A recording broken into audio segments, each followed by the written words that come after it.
name is Alhaji Abbas Akande Obesere, the Paramount King of Music.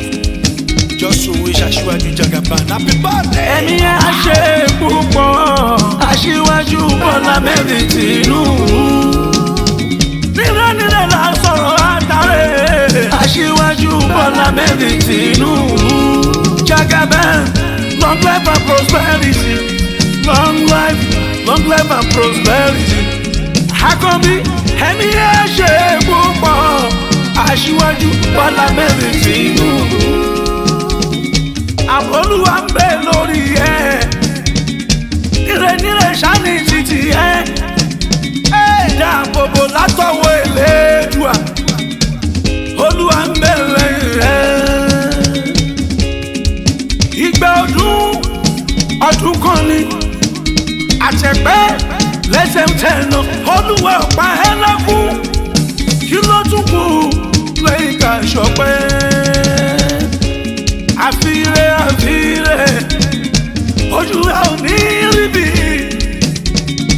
ojú ẹ ò ní ọ̀ràn. Ìwòye ọdún tó bọ̀, a tún máa celebrate. Ẹ̀mí á ṣe púpọ̀, Aṣíwájú Bọ́lá Ahmed Tinubu. Nílẹ̀ la sọ̀rọ̀ àtàrẹ, Aṣíwájú Bọ́lá Ahmed Tinubu. Jagaban, long life and prosperity, long life and prosperity. Àkànbí, ẹ̀mí á ṣe púpọ̀, Aṣíwájú Bọ́lá Ahmed Tinubu. Ọmọ olódòdó, Aṣíwájú Ahmed, Àkànbí Jagaban, happy birthday to you. Ẹ̀mí á ṣe púpọ̀, ọkọ rẹ̀ mi lẹ́kùn sẹ́nẹ̀tọ̀, Àjàbálì Gísù rẹ̀ mi sẹ́nẹ̀tọ̀, ìyàwó alálùbáríkà nílé Jagaban. Happy birthday to you, baby. Long life and prosperity. Bàbá ti yá lọ́jọ́ mi tó ń jẹ́ Fọláṣadé, Fọláṣadé mi,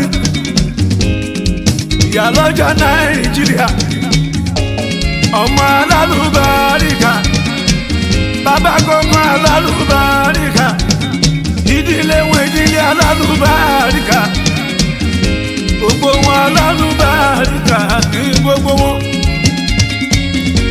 Ọmọ tàbí bájú mọ́gàjì, Ọlọ́run ọba gbogbo níjòkó ọ̀run. Àbíbátù mọ́gàjì, ìyá olóríire, mọ́dà Àkànbí mi Ahmed Tinubu. Àkànbí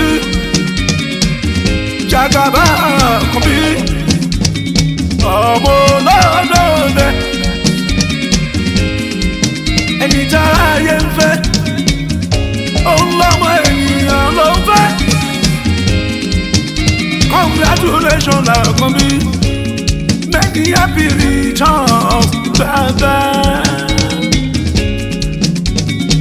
Ẹ̀mí á ṣe púpọ̀, Aṣíwájú Bọ́lá Ahmed Tinubu.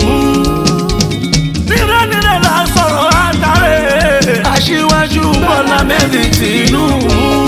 Jagaban, long life and prosperity, long life and prosperity. Àkànbí, ẹ̀mí á ṣe púpọ̀, Aṣíwájú Bọ́lá Ahmed Tinubu.